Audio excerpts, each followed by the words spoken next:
Welcome to the Draft Ranking Show. Full form, not 10 minutes, full form. We're back, the Draft Ranking Show. I'm Cody Carpentier, joined by my main man, Matty Kiwoom. You can find all of his stuff over at South Harmon. We're back together again.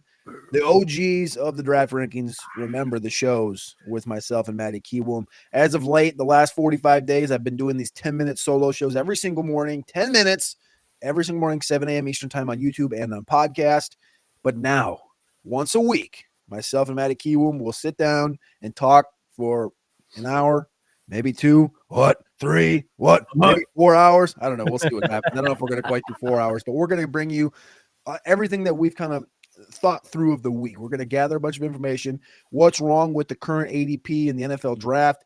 What's wrong with some things that are kind of flat circle centric, which we've talked about the flat circle before on the morning show, driven just based on the clock of the draft, which seems to start in August. And by the time you get to February, March, it's completely cockamamie. And then right when you get back to the draft, within a week of the NFL draft, it just seems to come right back to where it began. So we're going to talk about all those things and more here on the Draft Ranking Show. Appreciate y'all. Click that like button, click subscribe, and turn those notifications on. Appreciate the love from each and every one of you. Matty Kiwoom, how we doing, brother? Doing good. It feels good. It feels good to get this going again. Like we talk fantasy. I mean, we talk football all the time. We talk about the NFL draft all the time. It only makes sense to put it out there. Let's get our takes out there because everyone's got them, and all of a sudden, all you need is some asshole who says this guy's going here. He takes credit for it, but you and I have been talking about it over the phone. We gotta put that on wax, baby. We gotta let the people know. We gotta give them our takes, baby. We got to give them our takes. You just dropped a mock draft over at South Harmon. We'll talk about that. We're going to talk about some of these ADP movers. We're going to do a little buy or sell. We're probably going to wrap it up because I think at that point we're going to be about 3 hours deep. So we're going to try and get you guys as much as possible. But yeah, that's kind of what it's driven from, is that Matty Kiwoom and I would podcast quite a bit the last couple of years. And as of late, we really haven't been that much. And we get on a phone call and you look down and you get 90 minutes later and we go, man, what the hell are we doing? Why aren't we just talking about this on the show? So For real. we're here. Let's do it. I want to start out with some of these ADP guys and ADP situations in the NFL draft. And first and foremost is a guy that I've brought up a lot. I know I work for Orange Bloods. People are going to say, Homer, Homer, Homer. But here's the deal. I couldn't give a dog's rip if the Longhorns won football games. Yes, it helps the job because it allows the fan base to be happier when you're talking about the team. So I'll, of course, cheer in that aspect. But from a team perspective, I really don't care about Kelvin Banks or Shamar Stewart, both A&M or Texas. Doesn't really matter to me. Mm-hmm. So no homerism here. Just strict analysis. Kelvin Banks right now is being mocked 14th overall. One of his general landing spots, like for the ceiling right now, the ceiling for Banks, according to the mass consensus of mock drafts, is like the Bears or the Dolphins at 13. The Bears are at 10. The Dolphins are at 13. We see like some Cardinal talk, some Colts talk, but there's been a lot of guys that have come out of late and dropped them into the 20s. I've seen some Washington Commanders, some Baltimore Ravens, a lot of Houston Texans falling into the 20s, Matty Kiwoom. The big conversation and the big point I have here with Kelvin Banks with this 14th overall ADP, which has dropped consensus over the course of the last, all the way through the season. He was basically consensus top 10, 4th, 5th, 6th, somewhere in that range. And he's fallen down. Now, he didn't run the fastest at the NFL Combine, but he was never known. He wasn't going to run a 4.7, 4.8. Like, that's just not what offensive linemen need to do. The thing was the length. And the length question came into account a couple of months ago with Will Campbell and Kelvin Banks. Mm-hmm. And all we heard was, well, Will Campbell and Kelvin Banks got short arms, and the NFL is probably going to look at these guys as guards. And everybody goes, okay, I guess they're going to be guards now. And then you heard the Armand Membu spike in conversation for the NFL draft, the right tackle from the Missouri Tigers, which is warranted. He's a really good right tackle, road grading right tackle. But the Will Campbell and the Kelvin Banks thing came down to the NFL Combine last month. Will Campbell, 32 and 5/8 inch arms, which is the shortest amongst, if you hypothetically looked at him as a left tackle or a tackle in the NFL, It's the shortest. The only other left tackle in the NFL, the only other tackle in the NFL right now is Luke Gedke from Tampa Bay with sub 33-inch arms. The hit rate is very, very small for sub 33-inch arms.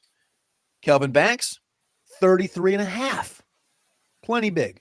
Big enough. Yes, they could be bigger. Plenty long. More than 33 inches.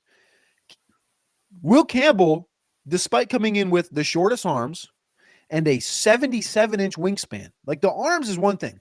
The 77-inch wingspan, you're going to hear this next word I'm going to come out with, right? 77 and 3/8-inch wingspan for Will Campbell. Kelvin Banks, 84 and 3/8-inch wingspan. How many inches is that, Matty? Because my math tells me I think that's like 7 inches. I'm not a math teacher. I'm not a math expert. But if I had to, I think it comes to about 7 inches. 7 inches in a wingspan.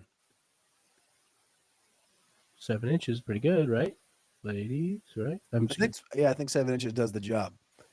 But here's the deal. It's like everyone's talking about arm length, when in reality, when you're playing tackle, it's a combination of wingspan and arm length. Yeah. Calvin Banks is the third largest wingspan at the NFL Combine. Holland Pierce from Rutgers, who's like a 6'8", 360-pound human. Cam Williams from Texas, and then Kelvin Banks. Kelvin Banks runs a little bit slow, and Will Campbell's looked at as a little bit better athlete. And everybody knows the hit rate on arm length. But they ignore this. And here's my deal. And people are like, what do you keep going on about this for, Cody? What is the point of this? The point of this is that the Kelvin Banks draft stock has taken a hit the last 2 months. For what reason? Because he was a All-American as a freshman, because he didn't show up to campus in December and January and get winter training in with his team at Texas. He didn't do that. He showed up in the summer, in June, July. And you know what he did, Matty Kiwoom? The second week of his freshman season, when he was starting at left tackle for Texas, he played against Alabama. And you know who the starting defensive end was? I know I'm asking you a lot of questions and giving you the answers before. But Alabama doesn't have good edge rushers that have been drafted by the NFL in the first part of the first round recently. Do they, Cody? No, Will Anderson was never a number 3 overall pick, was he? Oh, Will Anderson. Oh, I guess I forgot. Will Anderson, his freshman year, Kelvin Banks' freshman year, he went against Will Anderson, and it was to this day one of his highest graded games in history, courtesy of our friend Alex Dunlap. He charts every single snap for every single player on Texas every single week, watches every play. He's been doing that for 15 years, by the way. Legend. Freshman year, he walks in and dominates. 3 consecutive seasons, Kelvin Banks has dominated. He's been looked at as a consensus top 10 pick. And now we get to the end of the cycle, the last 2 months, and Will Campbell from LSU, stock takes no drops. It takes nothing falls. But you continue to hear number 4 overall projections to the Patriots, number 10 overall projections to the Bears. That's the floor. That's Will Campbell's a top 10 pick. But there's no adjustment. Nobody even is concerned about this wingspan. Maybe I'm a little over, a little much about it, but man,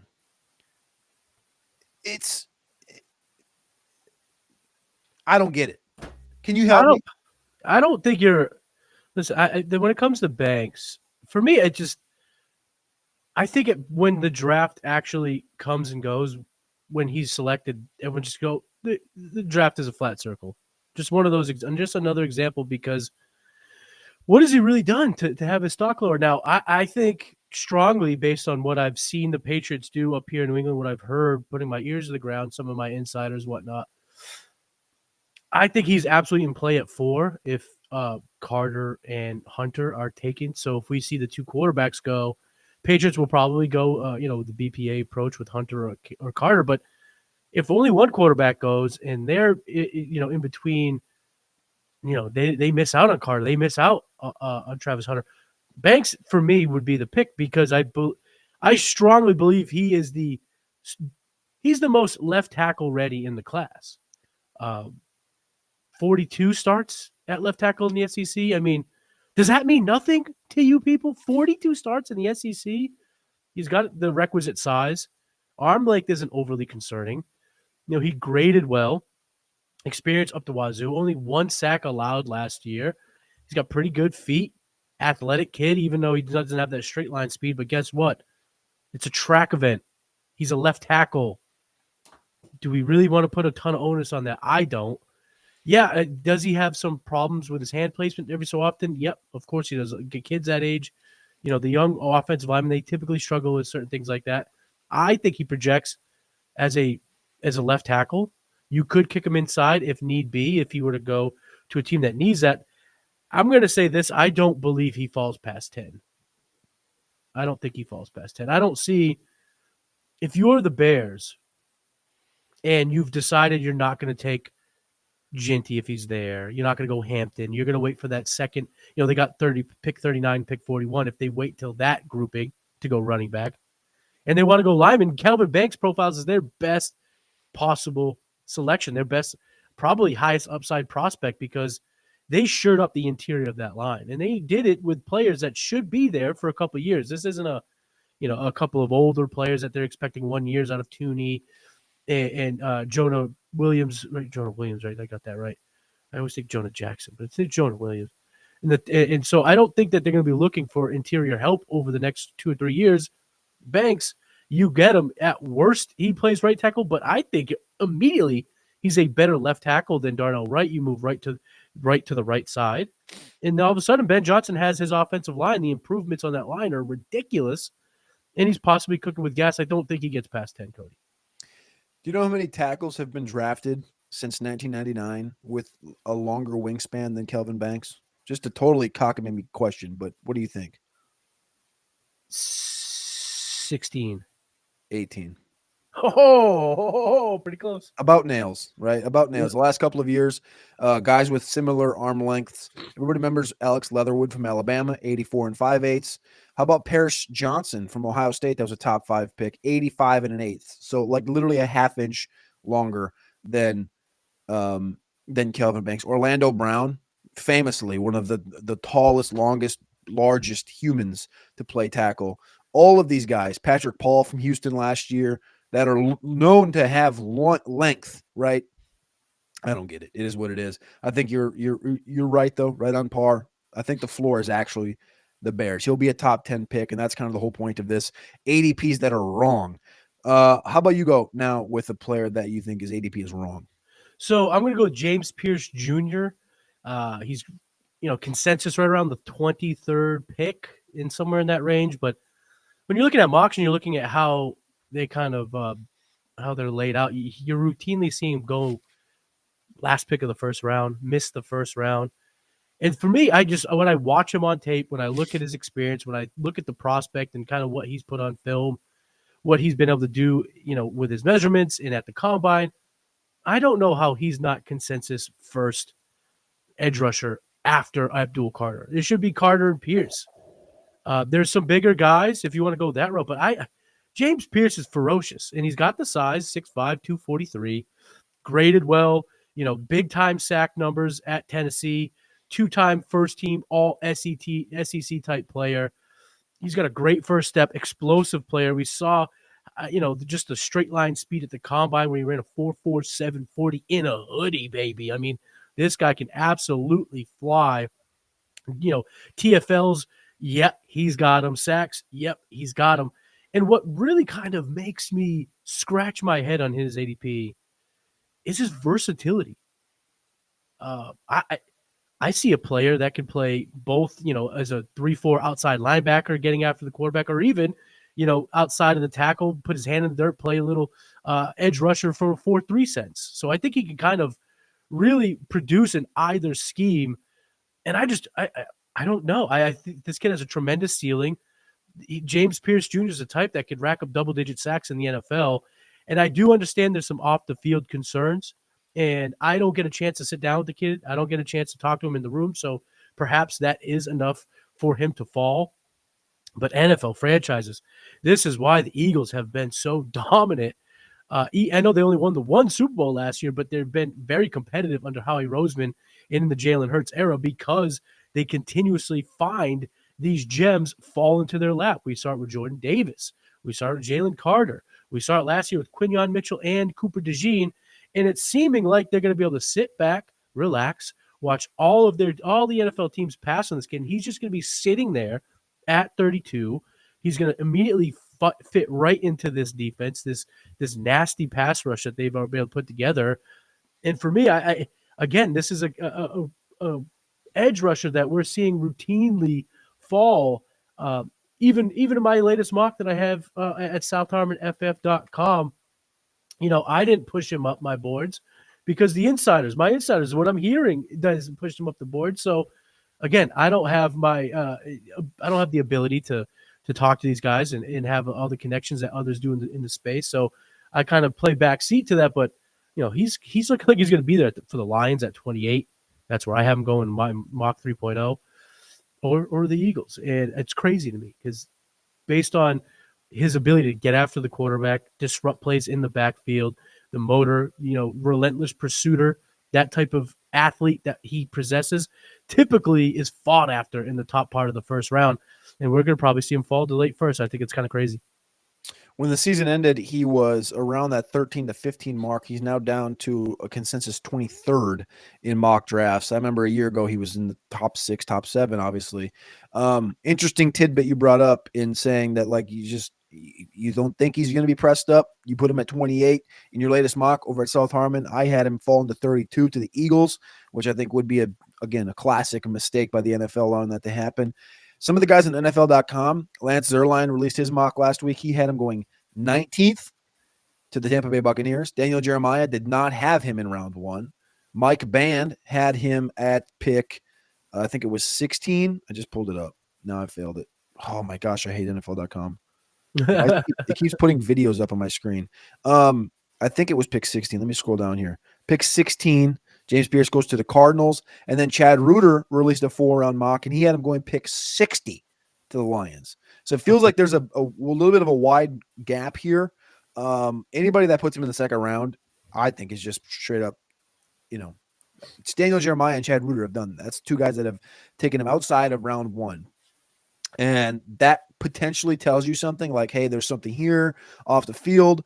As a player, though, I mean, we've heard it from multiple people that they believe he's one of the top, if not the top, pure edge rushers in this entire class. And allowing that to fall to the Lions or the Eagles would be a monumental mistake. I, like you, believe he should be a top 20 selection. This is sort of the same ilk of a number of these guys that have just kind of had that consensus thought. But as of late, all of a sudden, it's boom, right down to the tank. And you got to think, man, I wonder how many of these NFL teams actually look at this guy for what he was and for what he's been the last couple of years playing at Tennessee. He had double-digit sacks in 23 and 24. He drops below double digits. And people will go, well, the sack numbers weren't – yeah, but. Like, you can tell yourself stories. Omar Norman Lott, like, there's other things that went on at Tennessee. The offense ran differently, didn't score quite as much, which allows the pass rush and the defense to have less opportunities to get to the quarterback and things of that nature.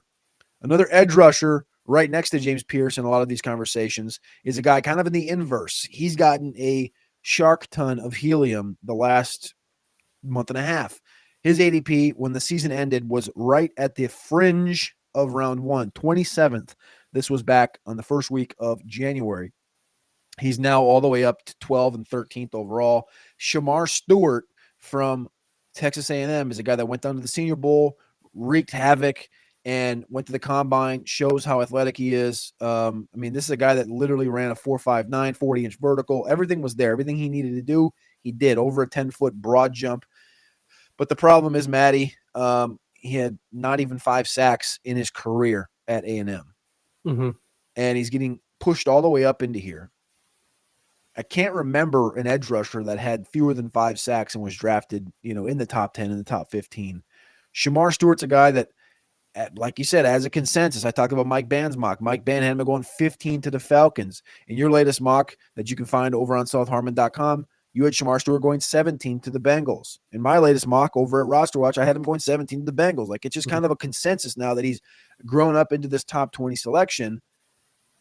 I kind of want to pump my brakes. I know before the combine, I did like a mock that was sort of pseudo projection, right? Some guys did some truly cockamamie stuff and put like Bashal Tootin in round one. They're like, hey, man, this guy's going to have a great combine. Mine was like, I made a stance with Shamar Stewart. I think I put him at like 6 to the Raiders.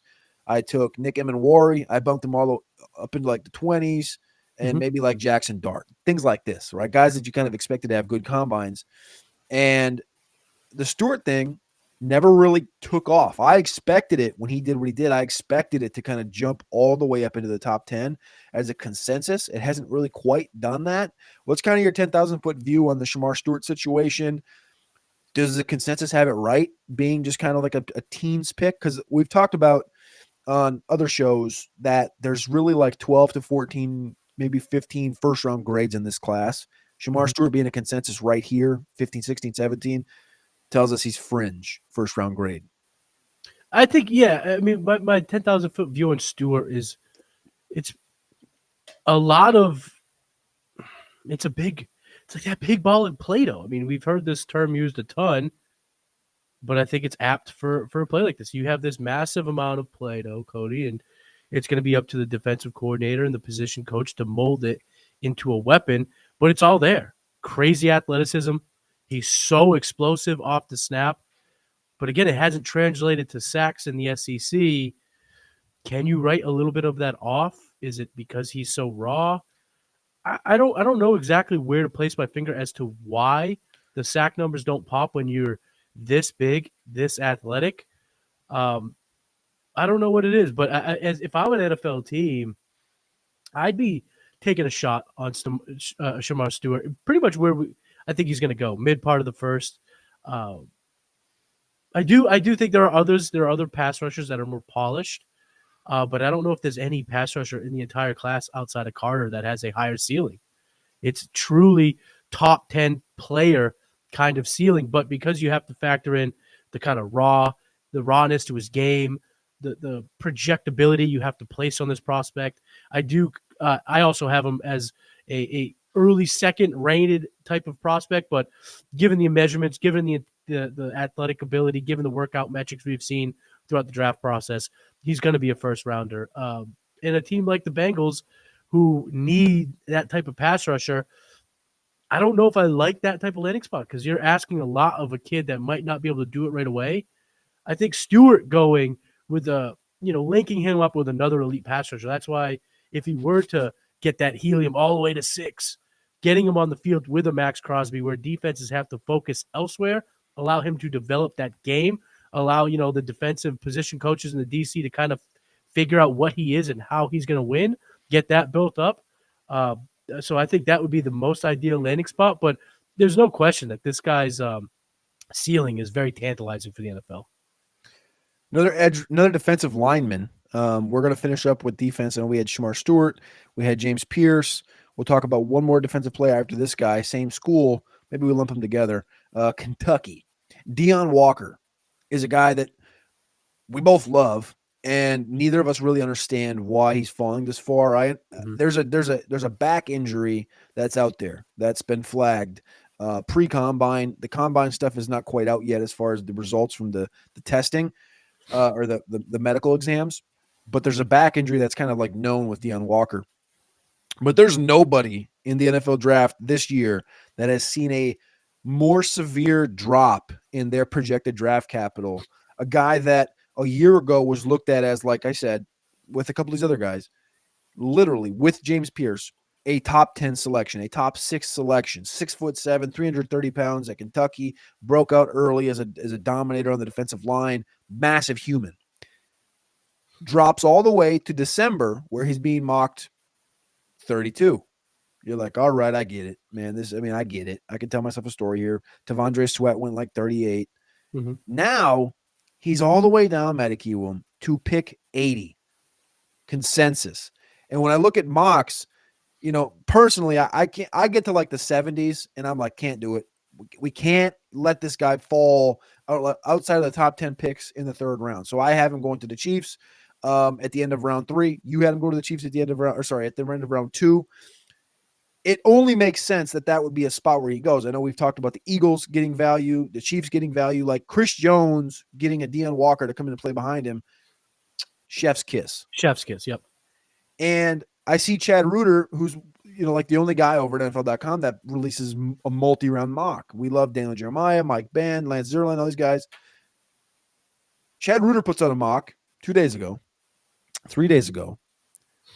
Pick 98 for Deion Walker. 98. That's the end of round 3, the third or fourth to last selection in one of the comp picks to the Dolphins. 98, man. This is a guy that was literally looked at as a top 6-7 pick a year ago. He's now at 98, and the only thing that's happened is a back injury kind of popped up. Is this going to be looked at? Like, I remember the Jalen Smith thing. I think that was a knee injury, if I remember correctly. Jalen Smith, the linebacker from Notre Dame that ends up going to the Cowboys.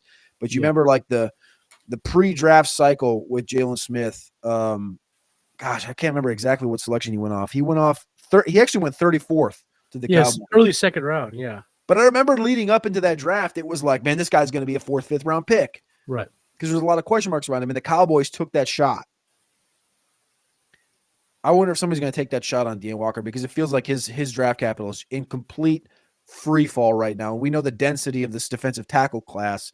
A lot of guys in conversation to kind of be, first off, the top defensive lineman taken, but then it's like, look at all the guys that have surpassed Deion Walker just in the last month. Alfred Collins from Texas, super long guy, but never really broke out until this year. Omar Norman-Lott from Tennessee, TJ Saunders from South Carolina, who's a menace. Tyleek Williams, Darius Alexander, like good dudes, but not freaks, not Calais Campbell prototypes. Yeah, I see the Chiefs. You brought up the Chiefs. I'm kind of thinking right now, you look at what they have. They have the 63rd pick and the 66th pick. Zero chance he falls past both of those. Zero. Yeah, right? I mean, there's zero chance he goes past that. And I also think that the Eagles at 64 are very much in play for a guy like Walker. A player that could play, D tackle in 3-4. He could be that nose tackle in a 4-3. He's huge. He's powerful. You see it in his game. He takes double teams on exactly like you want a player who's 6'6", 345 pounds to do. Yep. He's a little inconsistent with his pad level. He could get pushed around when he gets when that leverage gets used against him. And his pass rushing production wasn't there last year. But again, we're talking 3 of the pass rushers that we've spoken about on this very episode all had similar dips in sack production last year. So, who's going to come out on top from that? I think we've kind of sorted through it. But Deion Walker should not be all that far behind. And once you get out of round 1, it is my belief from studying the NFL draft, from, doing what I do, doing what you do, kind of learning about the tendencies of these team builders. Once you're outside of round 1, you find that these GMs are willing to take swings for the fences. In round 1, they may be a little bit more risk averse. As early as round 2, you'll see some swings for the fences. That's why I don't believe Deion Walker gets out of the second round. The potential is there. Yeah, you have to unlock something in him, because there is that, is his conditioning up there? Does he kind of fade in games?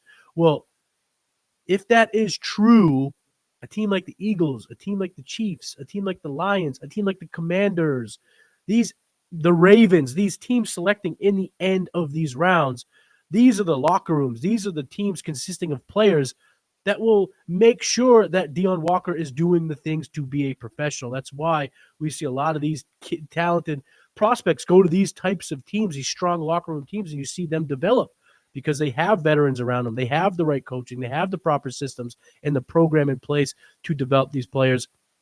And, for a guy of this size, basketball background, right? We always love the multi-sport background guys. It just shows true athleticism and coordination. And he's got energy. I mean, when you watch him play, he plays with high energy. He gets after it. I don't understand it. No back injuries. That's going to scare teams. But again, yeah, will I take him with the 30th pick in the NFL draft? No, the back injury is enough of a warning sign. But will I take him at 64, at 63, at 62? Yeah, I think that you could bake in a little bit of risk there and be okay with it, because the upside is a round 1 type of player. We saw it a year ago. This guy was if you go back and look at the aisles of the way too early 2025 mocks, you're going to see this guy in the top 10 routinely. And that talent didn't go away. I think a team is going to get a really good player here in the second round or third round, maybe. And we've seen the Chiefs. You talked about the Chiefs. Their second and third round picks the last couple of years. They've taken some guys that are volatile. Kingsley Sumatia last year, the offensive tackle from BYU. Rashi Rice, receiver from SMU, who we liked, but he wasn't exactly the most polished product to take in round 2. Wanya Morris in round 3, he was a top 100 selection. Sky Moore from Western Michigan, obviously the fantasy space loved Sky Moore, something terrible, but he went at pick 54. The year before that, the second round picks were both SEC guys, Nick Bolton and Creed Humphrey. The year before that, Willie Gay from Mississippi State, who was looked at as a little bit of a reach at that point. Kalen Sanders from Western Illinois, defensive tackle in round 3, pick 84. Like, they're willing to go and do this, and we've seen a consensus over the last couple of years. I just talked about it all the way back to they took Chris Jones in round 2, defensive tackle. They took Tano Pasanga. I can't say that guy's name ever. Tano Pasanga from Villanova, pick 59. Yeah. So this is defensive line. I'm just going to read off here. Derek Nandi, 75th overall. Breland Speaks, 46th overall. Kalen Saunders, 84th overall defensive tackle. They skipped a year. George Karlaftis goes 30th. Felix Anudike-Uzama goes 31st. And then last year they didn't take one. So 2 years of the last 10, they haven't taken a defensive lineman in the top 100 selections. It's like that they're gonna do it at some point, and this is a really dense class of defensive line. I'm not saying it's gonna be Deion Walker, but it definitely fits the Chiefs' kind of historical trend line there. Staying in Kentucky, a guy that both of us put in round 1 this last time around in our mock drafts, Maxwell Hairston. Maxwell Hairston is a cornerback that was the fastest man at the 2025 NFL Combine. He ran a 4.28, a 39-inch vertical. His ADP was projected to take a massive bump, and it kind of hasn't taken the biggest of bumps. It bumped up a little bit. He was like 66th. He was 61st. The Combine happens. He goes up to 45, and now he's up to 40, 39. He jumped up a little bit in a class that's had a lot of cornerbacks fall. Mm-hmm. Savon Ravel from Eastern Carolina, he's fallen because he's been hurt. Benjamin Morrison at Notre Dame has fallen because he's been hurt. Will Johnson hasn't fallen that much. He's fallen definitely 6 to 10 picks in value. He was a consensus top 5 guy as well. We've seen Jahdae Barron skyrocket from Texas. Trey Amos has been coming north from Ole Miss. Azariah Thomas from Florida State. But they haven't, Maxwell Hairston hasn't really, he never jumped the shark. Like, he's just kind of been a consistent 39th overall guy. What are your thoughts on Maxwell Hairston? Do you think this thing continues to boil up towards the draft? Do you think it's proper where it's at? I'll be honest with you, I don't quite think he's worthy of the top tier conversation with Ravel, with Barron, with Johnson, with Hunter. I think second round's kind of proper for him. What are your thoughts? I think he's being a little bit over. I think the steam's a little bit too much on Hairston. I think that even without first round, you're because the ADP is 39. So you're saying the trickles of first round stuff is overheated, but 39 is still hot. I still think it's hot. Yeah, I think it's hot. I think he should be second half of the second round type of prospect. I have him great as a third round prospect in the athletic testing. Did not bump it up too much for me. He's got the height, but he's got a very slight frame. I think he's going to struggle against some of the bigger cornerbacks in the NFL. He's not a good tackler.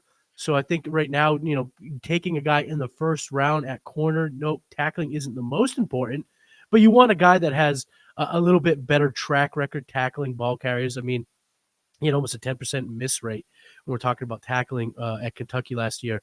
Certainly he's the ball hawk. He's got the ball skills, 3 pick sixes at Kentucky. He's an electric player, good athlete, but I do think he's going to struggle with man coverage. He tends to get a little handsy at times, prone to the 15-yard flags, which in the NFL can hurt a lot more if it's a lot further downfield. He profiles as more as a zone-heavy type of scheme. So for those teams, maybe that could push him up their board a little bit. But I feel like these athletic, ball hawk, slim cornerbacks tend to get NFL teams in trouble. I fell in love with Emmanuel Forbes. Emmanuel Forbes is already on his second team in the NFL. Didn't last more than 2 seasons at Washington for the Commies. So I see a little bit of that in his game. Like I said, love his instincts. I do love his athleticism. How can you not fall in love with a kid who runs a 4.28, plays corner?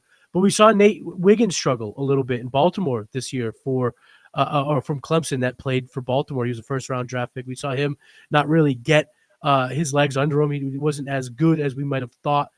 And I think when you base these cornerbacks simply just on speed, and kind of sacrifice some of the man coverage ability, sacrifice some of the size, the frame that you need to go up against receivers like some of the biggest, baddest men on the planet play receiver in the NFL. And for Hairston to get that first round draft capital, he's going to be expected to line up against some of those players. And I think for me, I'm looking for a guy at that position that can profile a little bit stronger on the outside. So I think right now going around pick 40, I think day 2 is fine, but I think round 1 draft capital, early round 2 is a bit expensive for my liking. Yep. A lot of cornerbacks in this class are making moves. I'm kind of been keeping my eye on a couple of the second round guys, and Hairston was definitely not one of them before the NFL Combine, even though a lot of people knew he was going to be fast. We've seen burners get overdrafted, though, historically, especially at the cornerback position. Just threw my pen across the room. That's cool. Emphatic. Most memorably for me was Trey Waynes from Michigan State, who was a blazer, and the Vikings reached on in round 1. Receivers. Let's talk about some receivers quick. We'll lump them together. And I didn't tell you I was going to ask you this question, this direction. 3 receivers we're going to talk about. Tedderell McMillan, Luther Burden, Alec Amaner. Tedderell McMillan's draft capital right now is 9th overall. Luther Burden's is 32nd. Alec Amaner's 53rd. Maybe this is a consensus thought here. For me, it's a lot closer than people may expect. Rank these 3 receivers: McMillan, Burden, Amaner. Burden, McMillan, huge gap, Amaner. Okay. So the top 5 receivers right now, we'll do top 7 because these are 7 guys projected right now by Mock Draft Database users consensus to go in the first 2 rounds. Tet McMillan, 9th. Matthew Golden, 20th. Emeka Egbuka, 29th from Ohio State. Luther Burden, 32nd from Missouri. Alec Amaner, 53rd from Stanford. Trey Harris, 57th from Ole Miss. And Jaden Higgins, 63rd from Iowa State. For me, I'll say the Tedderell McMillan thing is what it is. It's going to continue to be where it's at. It's fallen a little bit. If you go back to December, he was like 6th, 7th, 6th, 8th, 9th. People had the audacity to make him the 4th overall pick to the Patriots. People still have those conversations. Like they still think there's people still out there that believe this guy should be a Patriot, a Jag, or a Raider. That's a real thing. People still mock that to this day. Raiders is like, I'm scrolling through the mock drafts. Raiders, Panthers at 8, Jets at 7, Raiders, Saints at 9, Raiders, Jets, Raiders, Panthers, Raiders. Like this is consensus. Now, there's a lot of people that have their heads screwed on properly that have dropped him to like 18, 19, 20, 21, 22, 23, 24, right? Keep going. Like that's where it needs to be. Yeah. And here's my thing, Matty, and I'll just keep it started with Tet here, and we'll talk about Luther Burden and Amaner with it because we both have Burden ranked ahead. I think that Tet's a good receiver. And so I don't want this to be misconstrued, taken the wrong way. I think that Tedderell McMillan is a good wide receiver. Good. Yeah. Right? I'm gonna keep on saying this. Good. I don't think he's fantastic. I worded that a little bit. Fantastic. You did say that kind of interesting, but I think that's I'm going to put that in my bank of memory. I'm going to fantastic. I think that's how I'm going to say it. How was your day today? Fantastic. They're going to look at you like you got 3 eyes and an asshole for a nose, but I think it's going to make me chuckle I'm going to giggle like a schoolgirl every time. How was your day today, sir? Fantastic. Did you say that right? And I'm just going to. Where are you from? Myself. So, I think Tedderell McMillan is a very good wide receiver. However, I don't think he's a top 10 graded player. And I tweet this out that I said, however, he's not a top 10 draft pick, nor should he be viewed that way by the media. I said it'll be a mistake if New England, Vegas, Jacksonville, in the current situations, turn that card in for a Ted McMillan. It's a mistake. And that should not be viewed with hate because I think Ted's a good receiver. I have an internal problem with the notion that McMillan is just automatically, Drake London plus, T. Higgins, like he's just automatically this thing. And I know Drake London was a top 10 pick in his draft class. T. Higgins was a second-round pick, by the way. Mm-hmm. Christian Watson was a second-round pick, by the way. Brian Thomas was not a top 10 pick, by the way. And people in my mentions are like, well, where'd you have Brian Thomas last year? Well, what about Mike Evans? Well, what about T. Higgins? Well, what about Drake London? And I go, so is this just the thing that we're just and I know I'm literally talking about like all the idiots on Twitter that decide to get into people's mentions and talk shit. It's not the good people that are tapped into the show every day that listen to the conversation, that jump into the chat and they start talking shit. They're the ones that go, hey, it's a good thought, man. It's a good thought experiment to bring this up or good talk about it. Appreciate you, blah, blah, blah. They're good people. These are the clowns that go in there and they go, what about this? Where'd you have Brian Thomas last year? And it's like, well, Brian Thomas has this one thing, right? And when you look at prospects, if you can find a guy that has some errors in his profile, like a underdeveloped route runner, right? And Brian Thomas, that's going to make you innately pull back on a guy like that. But if he has a problem, like if he has a problem trait, which is this guy can take the top off of any defense at any point, anywhere in the country. Right. Brian Thomas can do that. 17 touchdowns, runs a 4.4, was attached to Jaden Daniels. If you can put him in an offense that can take advantage of that, he will be successful. Here's the thing with Tetairoa McMillan. Good receiver. Good catch radius. Not the longest arms or biggest hands that we've ever seen in the world, which was underwhelming.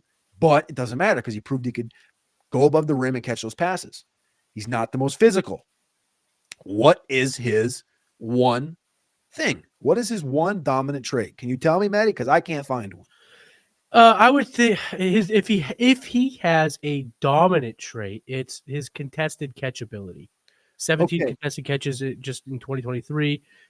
But contested catch ability might be the least translatable characteristic at wide receiver from college to the pros. This is what people hate Fusuvu for. Yeah, well, he's a Fusuvu legend. Legend. People hate Fusuvu because he'll go out and say, look at the contested catch thing, and it's like all these donks, right? Yeah. Well, I mean, I'm not saying the guy's a bust. Ted McMillan's a bust, but if your go-to thing is contested catch, that's a red flag. That's not definitely. This guy's elite at contested catches. That's his thing. Oh boy. Like if that's his thing, you can have him. Like personally, that's not going to be, if I'm a GM, I'm not drafting that archetype because I can get that in a tight end. I can get that. The guy I need making contested catches is a guy in the red zone. I can go get a Payne Durham in the 5th round of a draft to play tight end for me from Purdue because he's a big donkey that has that same trait. And he's taller than Tet, and he's got stronger hands than Tet, and he's more physical. And I know that sounds ridiculous comparing Tet McMillan to Payne Durham because I'm not doing that. But what I'm saying is when you're building a roster, I'm not spending top 5, top 10 draft capital on this receiver that is elite at contested catches when I can go get a tight end that can do the same damn thing in the red zone where I need him to do it. I'm going to go get a playmaker. And here's my problem is that Tetairoa McMillan is not Jamar Chase. He's not an elite prospect. Right. He's much closer to Luther Burden than he is to this, should be top 10, Devonta Smith, Heisman winning, Jamar Chase, destroyer. I just throw my hands up every time I see this Tetairoa McMillan thing. Good receiver. All my respect in the world. Love him. Yeah. Elite. This is what I'll say about Tet too, and about people's comparisons. And sometimes they have to look at their own comparisons and stop shooting themselves in the foot.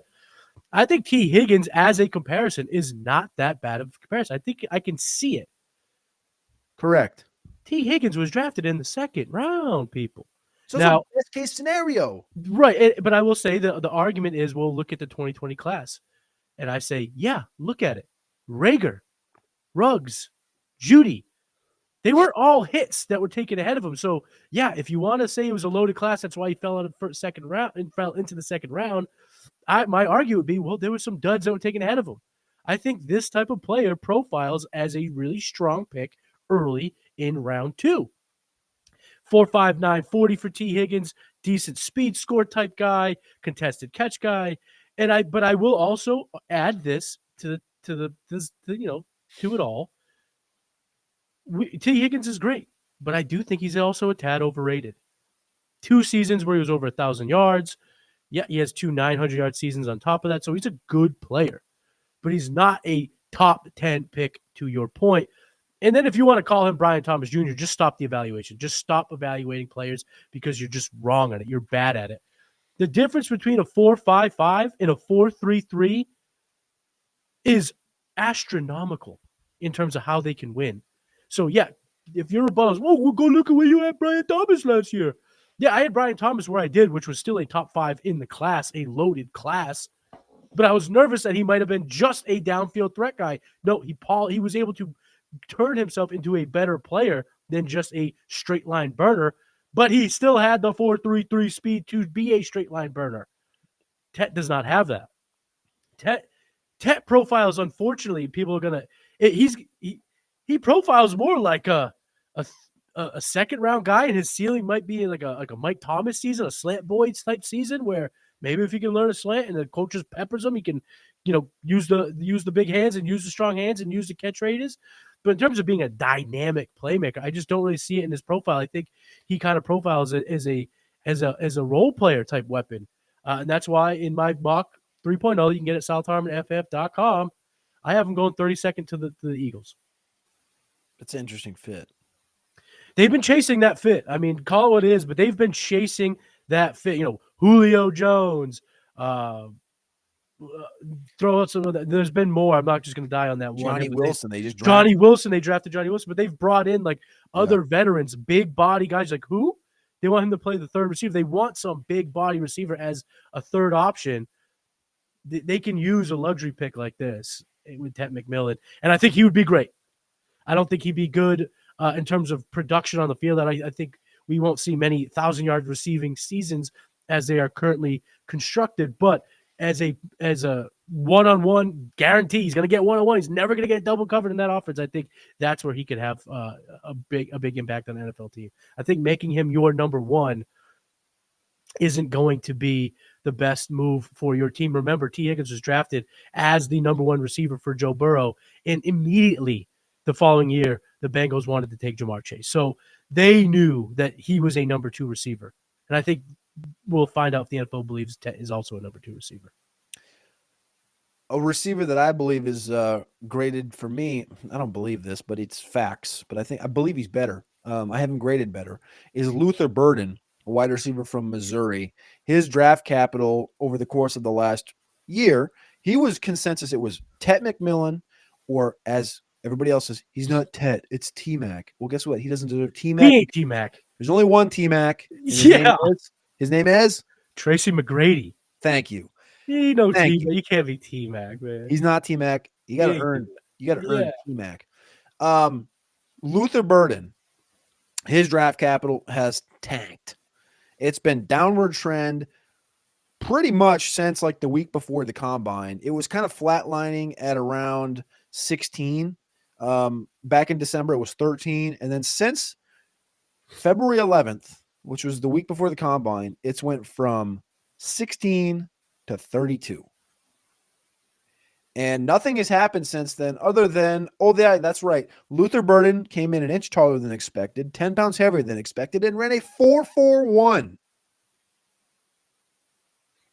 And I yelled at Alex Dunlap on the show the other day on Roster Watch because he's big in this Jalen Noel thing. Jalen Noel. He feels like he's the guy that's going to get a lot of the conversation about getting vaulted up into the top couple picks in the second round. Jalen Noel, receiver from Iowa State, has had a great pre-draft process dating back to the Senior Bowl. But Luther Burden, who broke out at age 18.7, 94th percentile breakout age, 81st percentile college target share, 75th percentile college dominator, runs a 4.41, 6 foot, 206 pounds. He fits the archetype to a T. And the archetype, for those that don't know, I've talked about it on multiple shows, is between 5'10", 6 foot tall, between 190 pounds and about 205 pounds. Fits it to a T. It's the DJ Moore, Jamar Chase, Justin Jefferson, Stephon Diggs. You want me to keep going? Corollary, right? Luther Burden's stock has dropped way too far. I don't understand how in years past we've had the names like Jonathan Mingo get into round one. Alec Manners getting vaulted up into this conversation. Jalen Noel. And we have this Luther Burden thing standing right in front of our face. And people are just like, nah. And I mocked him in round two. And I didn't mock him in round two because that's not how you don't do a mock draft based on your opinion. Well, if I was the GM, I would take him at 12 to the Cowboys. I would do that. But that's not what we're hearing. What we're hearing is he ain't going in round one, which is ridiculous. Matty Kiwoom. I mean, I don't have a whole lot to add. I still believe in Burden. Watching the tape, one of the concerns that I've had, and it's not on the tape, but it gets. I'll get there. The red flag was the hand size, very small hands, very.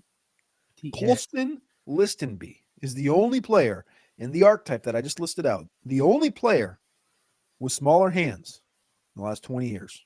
Do you know who Colston Listenby is? I do not. Me neither. Mr. Colston is, but I'm sure he's having a great time doing whatever he's doing right now. What he's doing. But, I don't think he's in the UFL. Well, we got a draft. Colby. Sorry, Colby Listenby, not Colston. I don't know why I call him Colston. I could do that a lot. Whatever. But when you watch him on tape, he shows strong hands. He doesn't drop the ball often.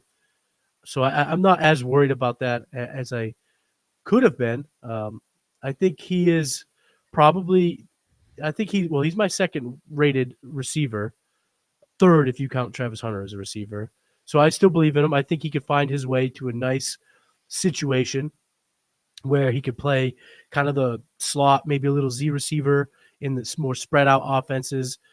Because he is a playmaker, elite yak type guy, 8.2 yards after catch in 2023.